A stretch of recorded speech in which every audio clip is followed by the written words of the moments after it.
Kasangke,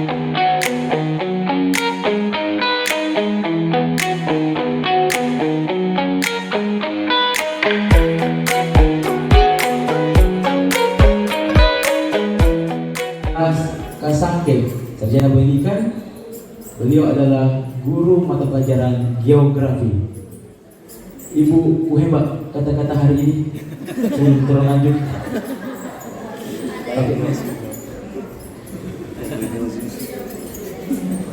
Rupa tegang. Jadi kata-kata ini seperti apa?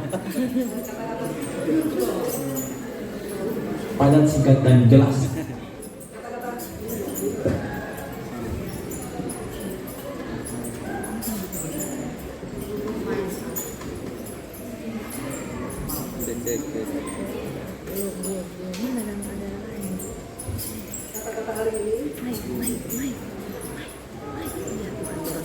Kata-kata hari tetap semangat dan boleh tambahan sedikit selamat hari ulang tahun. Kawan baik saya. Oke, kata-kata hari ini tetap semangat dan selamat hari Natal. Nah, selamat ulang tahun.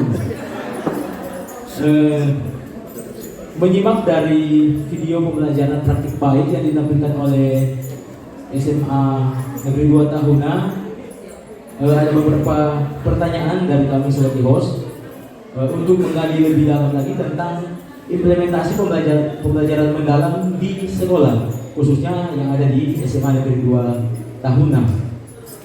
Untuk itu, yang pertama pertanyaan kami, menurut ibu-ibu narasumber, strategi apa yang paling efektif dalam mengembangkan kemampuan berpikir kritis dan reflektif murid?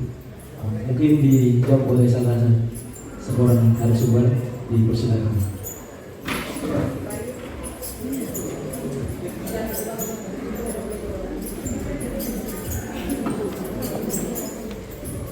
Oke, terima kasih.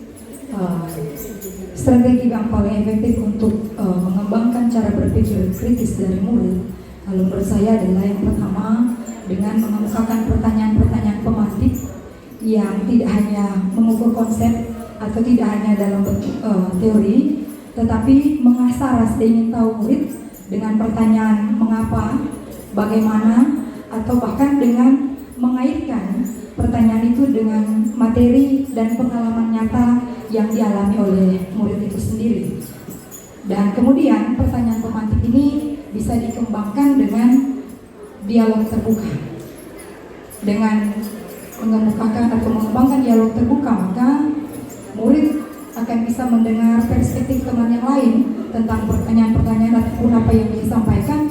Bahkan dia bisa kemudian menganalisis dan membuat kesimpulan dan pemahaman sendiri tentang apa yang dia akan pelajari bersama. Demikian.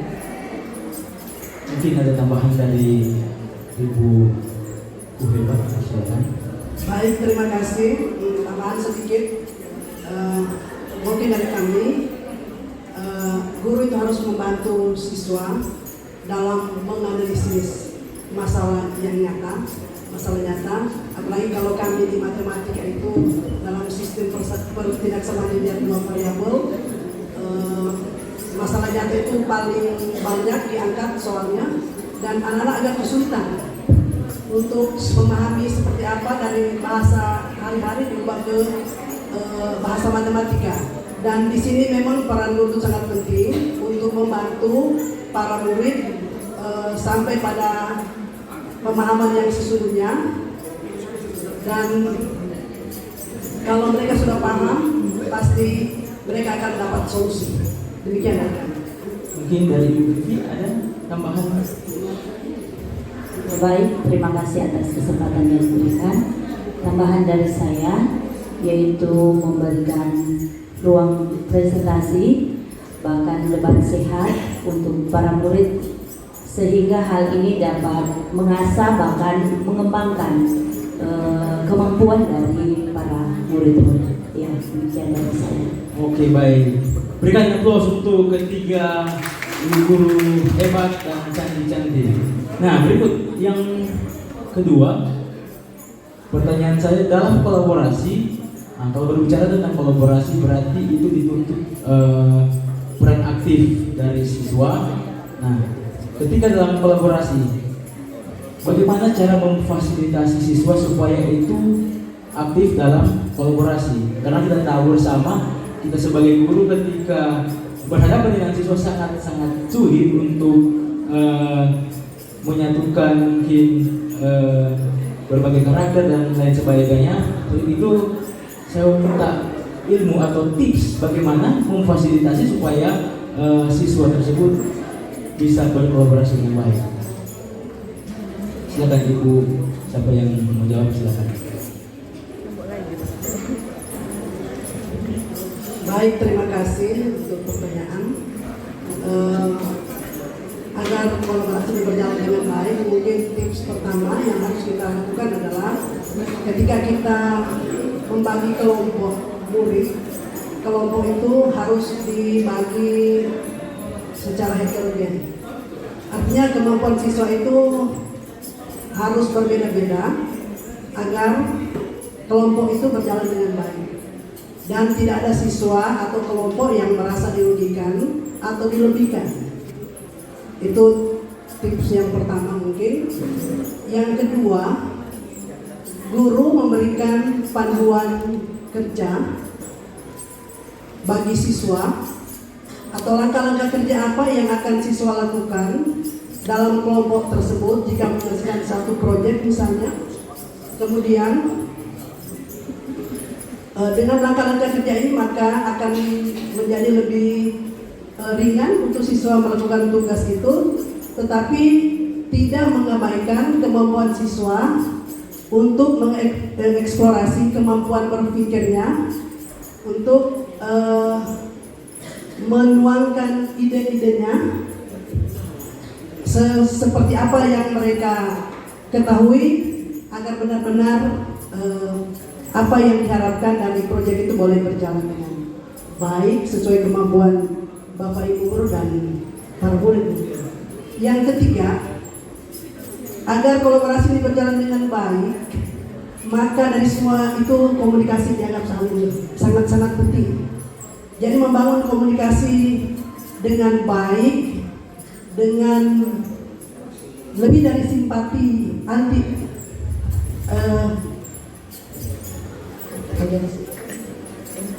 empati. Artinya kita boleh meminjam rasa orang seperti apa. Jangan kita merasa ego dalam satu kelompok, jangan kita merasa lebih, sampai buah pikir mereka pun kita anggap itu penting. Jadi dari semuanya agar kolaborasi dengan baik, kita jaga komunikasi kita jaga hati sesama kita, apalagi kita juga harus menjaga para murid kita yang pada dasarnya harus kita muliakan. Demikian dari kami, terima kasih. Oke, baik. Kemudian pertanyaan yang ketiga, dari video yang ditampilkan tadi saya menyimak tentang proyek inquiry kolaboratif. Nah, yang ditemukan di SMA Negeri 2 Tahunan tentang harmoni iman. Pertanyaan saya, bagaimana pembelajaran mendalam di SMA Negeri 2 Tahunan diarahkan untuk membantu peserta didik memahami makna harmoni iman secara kontekstual dan relevan dalam kehidupan mereka. Baik, terima kasih. Jadi sesuai dengan topik yang kami angkat, belajar lebih dalam, bergerak bersama, dan ini diimplementasikan dalam program atau proyek inquiry kolaboratif harmoni iman aksi bersama. Sudah kami paparkan dalam video. Jadi tujuannya murid tidak hanya memahami konsep, tetapi benar-benar mengalami pengalaman nyata bagaimana harmoni iman itu benar-benar menjadi jiwa mereka. Dan ini diawali dengan mengingatkan, bahkan membawa murid pada pemahaman dan kebiasaan masyarakat Sangihe yang walaupun berbeda keyakinan, tetapi tetap ada dalam kebersamaan. Di tengah keragaman, tetapi harmoni iman itu tetap terjaga.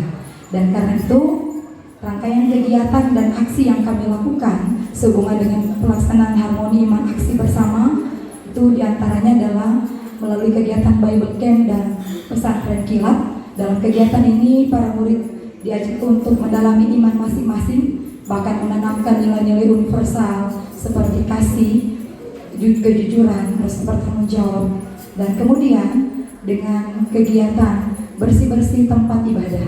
Bersih-bersih tempat ibadah tidak hanya dilakukan di tempat ibadah Kristen, tetapi juga di masjid untuk menumbuhkan rasa kerjasama, bahkan mau mengingatkan murid bahwa di tengah perbedaan kita dapat saling menguatkan.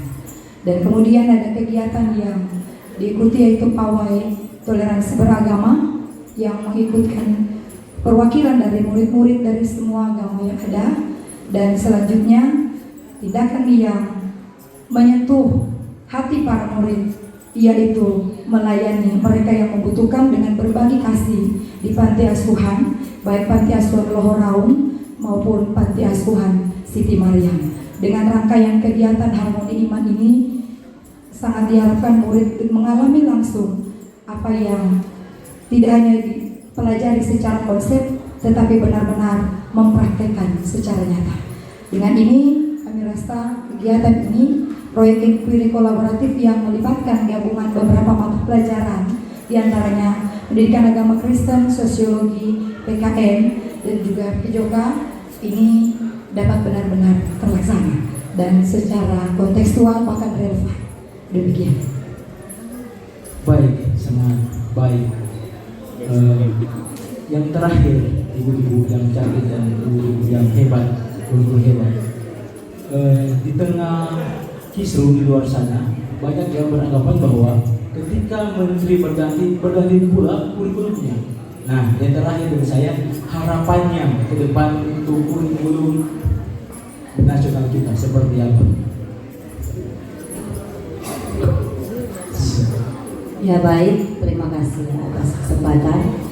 Untuk saya secara pribadi yang saya harapkan untuk kurikulum kedepannya yaitu berorientasi pada kebutuhan masa depan. Itu dari saya. Ada tambahan dari saya? Iya, harapannya pembelajaran mendalam benar-benar tidak dapat kita laksanakan bersama, tidak hanya oleh para murid, tetapi oleh seluruh guru, bahkan semua pemangku kepentingan. Dari kami, agar pembelajaran mendalam ini berjalan dengan baik, perlu kerjasama yang baik dari semua unsur pendidikan, tidak hanya di sekolah kami SMA Negeri 2 Tahuna, bahkan di khusus secara umum di Kabupaten Kepulauan Sangkep. Demikian dari kami. Oke, baik. Tidak terasa Bapak Ibu hadirin serta pemirsa RRI dimanapun Anda berada, kita sudah berada di penghujung acara. Begitu disampaikan banyak terima kasih atas partisipasi kita semua, terutama ibu-ibu hebat, guru-guru hebat dan sebagai narasumber hari ini. Terima kasih. Saya Junarto Bagibu selaku host mundur diri dan pamit. Akhirnya shalom untuk kita semua. Assalamualaikum warahmatullahi wabarakatuh.